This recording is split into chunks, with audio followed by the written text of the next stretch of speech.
want to welcome you guys back to another episode of Pistons Talk Podcast presented by FanDuel. The Detroit Pistons played their second game of the week tonight. They are still on the road against the San Antonio Spurs. So, second time that we've seen San Antonio quite often. We're going to be going over our quarter notes, box score, and why we feel ultimately why the Detroit Pistons did lose their second consecutive game against those San Antonio Spurs that are a very good basketball team, by the way. So let's start with our first quarter notes. Something that I noticed right away from the jump is just the way that San Antonio was getting up and down the court, uh, driving, kicking. Like they're a very well coached, fundamentally sound team. And I think that's something that the Detroit Pistons have struggled with is the way that they were getting into the paint. And if the Pistons took away the paint, they were very quickly swinging it out for 3-point shooters. And the Spurs had a really good first quarter. They ultimately dropped 38 points in this one. And it was just the first quarter where it didn't look like the Detroit Pistons were ready for the Spurs. Also, something to mention, Asar Thompson got injured 2 minutes within this game. It was a really bang bang injury. So he gets the ball, he's going up court and looks like he just twisted his ankle. Nobody touched him. Looks like his shoe kind of gave out. His ankle kind of like turned and went like that. They had to help him back to the locker room. The injury report from the Detroit Pistons PR and even on the FanDuel broadcast tonight said that he was questionable to return. He obviously did not return. Ron Holland did replace him immediately off the bench, but losing Asar 2 minutes into this basketball game I think really hurt the Pistons. Just how impactful he is not only a defender, but kind of like that secondary ball handler that he has become this season with the Detroit Pistons when he is out there with Cade. But it was just a thing where you hate to see players get injured, and hopefully we will get an update on him because the Pistons do play the Brooklyn Nets at home in a couple of days. But just know Asar got injured very early on as we do look at these box scores coming up. Jalen Duren got into foul trouble with Victor Wembanyama. Wemby is just such a hard cover and a hard guard. Um, I think what Duren really struggled with in the first quarter, from what I was watching, is like the pump fakes a little bit. Um, and Greg Kelser even said it on the broadcast, on the FanDuel broadcast tonight, saying like, "Hey, like, don't fall for the pump fakes. Just stay there. If he beats you off the dribble, he beats you off the dribble." But Duran fell for the pump fakes by Wemby. Some of the foul calls were a little like foul baity, in my opinion. But you do have to stay disciplined when you are trying to guard one of the better players in the NBA, and Victor Wembanyama, who had an incredible game tonight. But Duran got in foul trouble, got 2 quick fouls. Spurs were just hitting 3-pointers. Pistons didn't really do a really good job of guarding the 3-point line. Like I mentioned at the top of the podcast, just the way that they can drive and kick, I think, does create a lot of, I don't want to say confusion, because I did feel like the Pistons defense was rotating, but there were times where, there was just open 3-pointers, whether it was De'Aaron Fox taking tough 3-point shots, Devin Vassell, and others. So they really couldn't stop the Spurs 3-point shooting. I really thought that was a big reason why the Spurs were able to get out to the lead that they did have. Marcus Sasser did get a little bit of first quarter action. Really didn't see him too much more. I think JB is still kind of experimenting with his rotations and with his lineups. Really felt like the lack of ball movement as well really made the Pistons easy to defend. The Spurs were doing exactly what they wanted to do. They wanted the Pistons not to move the ball. They wanted the Pistons to maybe have a pass or two. And, there's like 15 seconds left on the shot clock, and the Pistons were taking very difficult shots. Also, kind of felt like they wanted to play in the paint, but Wemby being in there, it was really difficult for them to not only like score in the paint, but also like get good quality looks, because we know this is a team that likes to live in the paint. They're one of the best teams in the NBA and just paint points and paint touches. And I think the Spurs kind of have the Pistons figured out in terms of just like not letting them get in the paint and let them beat you from the mid-range, let them beat you from the three-point line. So the game plan for the Spurs obviously was to control the paint and dominate the paint defensively, and I felt like they did do that, especially in the first half. De'Aaron Fox was just going crazy. Um, it's kind of funny when you talk about De'Aaron Fox because sometimes I feel like he's so in the background with San Antonio because so many people are focused on Victor, so many people are focused on like Stephon Castle. Like De'Aaron Fox kind of goes under the radar, I think, a little bit. People just don't really associate him with the Spurs. It's still kind of weird seeing him in a San Antonio uniform, but he played phenomenally all game long. But like I mentioned at the top of the podcast, Spurs dropped 38, Pistons had 23. So after 12 minutes of action, the Pistons were down big to San Antonio. Going into the second quarter, Pistons opened up on a 6-0 run. It was Isaiah Stewart hitting a three, who Isaiah had a really good game, bounce back game after only scoring 4 points after being suspended for 7+ games. He had over 18 points tonight. And Kevin Huerter actually got some minutes and he hit a three. I do want to talk about Kevin Huerter a little bit later in the podcast, but Kevin Huerter to get some second quarter minutes with Asar Thompson being out. Durham picked up his third and fourth foul trying to guard Wemby. Again, it was just pump fakes. Wemby just trying to create contact. And Durham had to sit until the third quarter. Stu did pick up a bulk of the scoring load in the second quarter, getting to the free throw line. Also hit a couple of shots in the post and some three-pointers tonight. But Spurs kept the pressure, driving, getting to the free throw line, and kicking out for threes, much like they did in the first quarter. And they dropped 70 points on the Pistons at half, 71-55. And that's not really something that you see too often with the Pistons. They're not allowing teams to score 70 points in 24 minutes of action. Just kind of shows you how dominant the Spurs were just from the start of the tip off to halftime, just, getting into the paint, getting to the free throw line, hitting their threes. They're just a very difficult team. It would not surprise me if you see them battling with OKC in the Western Conference Finals. Coming out of halftime, Jalen Duren picked up his fifth foul again, trying to guard Victor Wembanyama, and JB Bickerstaff decided not to play him for the remainder of the game. You saw more Paul Reed, you saw more Isaiah Stewart for a majority of the game. Jalen Duren just had a really tough outing tonight against Wemby. Now, this was a 20-point lead. Pistons did cut it down to 12. And I honestly believe just the way that they played in the third quarter, if they would have played the way they did in the third for a full 48, they probably win this basketball game. They go on a 7-0 run as soon as Paul Reed enters the game. Kevin Huerter and Stu kind of kept them at bay. And Paul Reed was just huge. I think we have to start having a conversation about him as well, because every time he comes to the game, he's impactful. I know it's really difficult to find minutes when you have three centers, but it's getting to a point where, like, every time he comes in, it's just a plus. There's no real negatives. I can't really remember a game over the last 2 seasons where Paul Reed was actually hurting the Pistons. Every time he's out there, he's impactful, whether it's blocking shots, scoring, making those hustle, those 50-50 plays. Like, Paul Reed needs more minutes, and I don't really know how JB does that. I don't know if you want to do like double bigs with Paul Reed and Jalen Duren, or vice versa. When Stu's out there, maybe want to run double bigs. But been really impressed with Paul Reed, especially during the suspension. And just like tonight, like I thought he was so huge. Pistons do cut the 20-point lead down to 8 to end the third quarter. So it was 93-85.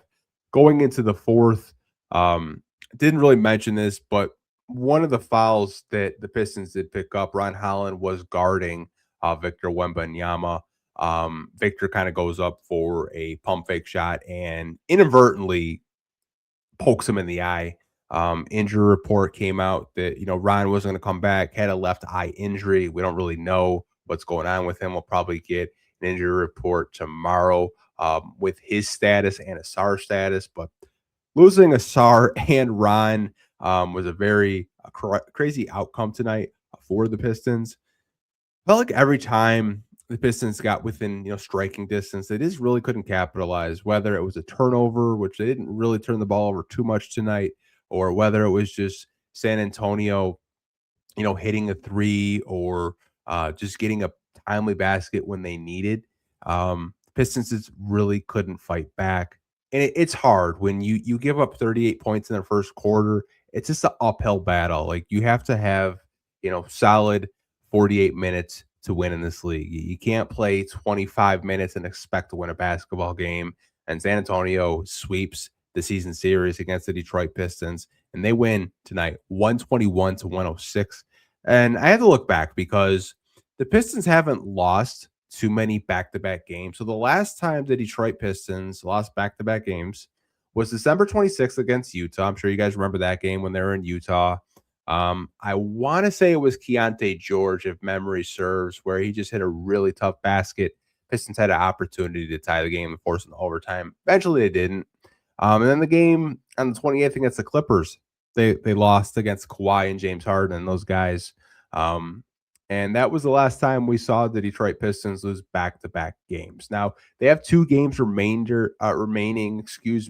on the schedule this week. Brooklyn coming up, and then you have Miami. So it'll be back-to-backs with Brooklyn and Miami. But if we kind of just look at the FanDuel odds with this game tonight, Vegas thought this was going to be a 3.5-point game. Obviously, it wasn't. Really feel like it probably could have been a 3.5-point game if the Pistons played the way they did in the third quarter for all 4 quarters, but obviously they didn't.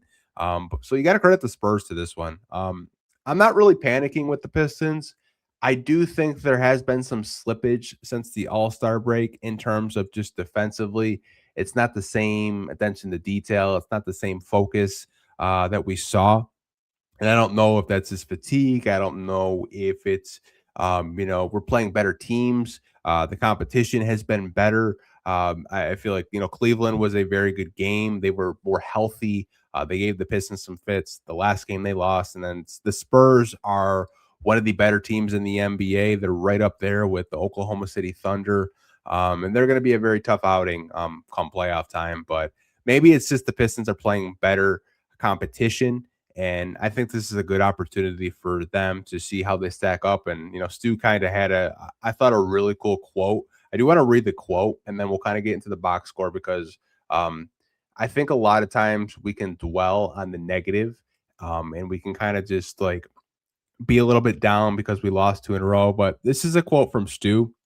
In the context of this quote, it was asked by a San Antonio Spurs reporter, basically asking him, like, how can you get Cade Cunningham more space and more help? And this is a quote from Isaiah Stewart postgame. He says, quote, "The beauty of it is we came from the bottom and we're still working our way up. We're not a finished product. We're still learning. And that's the beauty of it. We'll watch the film and look for ways to help him when he's doubled." And I absolutely love that by Isaiah Stewart, being a locker room leader that he is, saying like, hey, we were on a team that lost 28 straight games. We won 14 games one season. And we're working our way up. We're leveling up in the NBA. And I honestly believe they will watch the film. They will get better. I agree with them. I don't think the Pistons are a finished product by any means. I think they can get a lot better, especially into this offseason. It'll be really interesting to see what does happen with contract extensions with Jalen Duren. What did they do with team options with certain players on the roster? But I'm not going to really panic too much. Those are 2 good basketball teams in Cleveland and San Antonio. I think the Pistons have a lot of room to grow, and there's about 20 games in the season, and then we get to the playoffs. So I think this month in particular will really show us what the Detroit Pistons are made of, especially with the news that came out today that Jason Tatum is looking to make his season debut very soon. So Boston is right there at the 2nd seed. Then you have the Knicks and the Cavs. So this Eastern Conference isn't as weak as a lot of people actually kind of like labeled it during the summer. So it'll be interesting to see what does happen with the Detroit Pistons in this one for the remainder of the season. I know I rambled a little bit. I want to kind of get into the box score with you guys. So we had a game with the Detroit Pistons in this one. We'll start with the starters like we usually do. So Tobias Harris in 31 minutes had 11 points. He was 2 out of 6 from the field, 1 for 3 from 3. Perfect from the free throw line, 6 out of 6. 4 rebounds, 1 assist, 1 turnover. Duncan Robinson in 26 minutes had 11 points, 4 out of 7 from the field, 2 out of 4 from three, 1 for 2 from the free throw line. He had 3 rebounds, 1 assist, and 1 steal. Jalen Duren only played 12 minutes because of foul trouble tonight. He had 7 points. He was 3 out of 7 from the field, 1 for 3 from the free throw line, 7 rebounds, 2 assists, 2 offensive rebounds. Cade Cunningham in 39 minutes had 26 points, shot 10 out of 26 from the field, 4 to 7 from three, 2 out of 2 from the free throw line, had 4 rebounds, 8 assists, 4 turnovers. Sar Thompson only played 2 minutes in this one and had 1 turnover and 1 block. Hopefully he is okay. Paul Reed off the bench in 9 minutes had 6 points. He was 3 out of 4 from the field, 4 rebounds and 1 steal, and 3 offensive rebounds in 9 minutes. Just the production with him is crazy. Like that's why I mentioned, like, we got to start having a conversation about Paul Reed. Like, I think he does deserve more than 9-10 minutes off the bench. I know you have 3 bigs, but you got to figure a way to get him on the court. Isaiah Stewart in 30 minutes had 18 points. He was 50% from the field, 4 out of 8 from the field, 3 out of 5 from three, 7 out of 8 from the free throw line. He had 5 rebounds, 2 assists, 1 steal, 1 block. Ron Holland in 12 minutes had 10 points. He was 4 out of 6 from the field, 2 for 2 from the free throw line. He had 5 rebounds. Bobby Klitman played 1 minute, didn't really do anything, grabbed a rebound. Javonte Green in 19 minutes had 10 points. He was 2 out of 7 from the field, 1 for 3 from three, 5 for 5 from the free throw line. He also had 3 rebounds and 2 block shots in this one. Karis LeVert in 20 minutes did not score. He had 3 rebounds and 3 assists. Kevin Huerter actually saw some minutes tonight, some extended minutes. He had 17 minutes in this one, 7 points, 3 out of 4 from the field, 1 out of 2 from three, 5 rebounds, 2 assists, 1 steal. And he had the best plus minus tonight out of everybody that played. He was a plus 15. I actually want to read a tweet from a guy that I follow on Twitter, and I honestly 100% agree with him. I know this is really bad podcasting. Want to give a shout out to Keith Black Trudeau, and he had a tweet during the game about Kevin Huerter, and the tweet said the reason Kevin Huerter isn't playing isn't because he can't play, and I 100% agree with him. The reason why Kevin Huerter isn't playing is because Karis LeVert gets a bulk of the minutes. He's getting 20 minutes a night, 18 minutes a night. Kevin Huerter, I know he was a trade piece that a lot of us were kind of underwhelmed with the Jaden Ivey trade, but like Trajan said, we traded for him because we know he's a 3-point shooter. We know that he can ball handle, facilitate, defend a little bit. Like Kevin Huerter, I think 100% deserves minutes. I think Marcus Sasser deserves more minutes. And even Chaz Lanier, like, we're a team that's not a very good 3-point shooting team. And like a lot of the 3-point specialists that we have on our bench just don't get to play. And I get like rotations are easier said than done, but you got to find more minutes for these guys because when we're struggling to shoot from the outside, Cade can only do so much. You can't rely on Cade to, give you 30 and 10 assists every single night. He needs some help.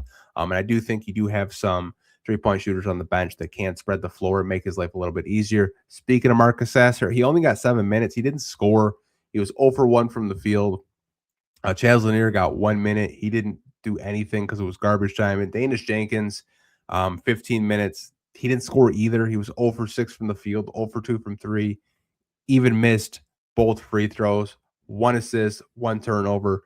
Something about Danis that I do kind of want to talk about. Like, he has been very underwhelming, I will say, since receiving a contract extension. I don't know if it was a thing where it's like the way your mind is when you're trying to prove yourself and trying to, get a contract or get an opportunity, like you're just grinding. And once you get it, it's just like, I don't know if he's like that, but that's how I am sometimes in life when I want something. And then when I finally get it, I'm like, do I really want to try anymore?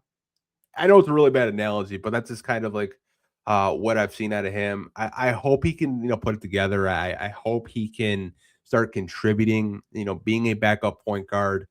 He's getting around 15 minutes a night, and the Pistons really don't have, another option of backup point guard. I mean, they've been trying to throw Karis LeVert out there, but like, I never really felt like Karis LeVert was a viable option for backup point guard. That's why, this past summer I was kind of saying, like, are you gonna like sign a backup point guard? Like, if not, like, I have my concerns as we get, further into the season. And I still have my concerns, especially come playoff time. Like, who's going to be, the backup point guard or secondary ball handler? I know we have a star out there right now, but I'm very concerned with just like the second unit in terms of just like who's going to be that playmaker. I know Dana's can't facilitate. I know he can set stuff up, but right now he's been um very underwhelming. He hasn't really been impactful. I hope that can change as we, go throughout the last 20 or so games of this season. But do want to wrap up this podcast, you guys. Again, the Pistons do lose this one to the San Antonio Spurs with a final score of 121 to 106. That was the Pistons' 16th loss of the season. Haven't had too many losses this season. Still have 45 wins. They still sit at the number one seed. Have a very good opportunity against the Brooklyn Nets. We'll see. We'll see how the game goes. Last time we played the Nets in February, it was a 50-point blowout. Pistons might look to get some steam off against the Nets. So we'll see what happens this weekend with the Nets. Hope you guys are staying safe, having a good night, and as always, go Pistons. Peace.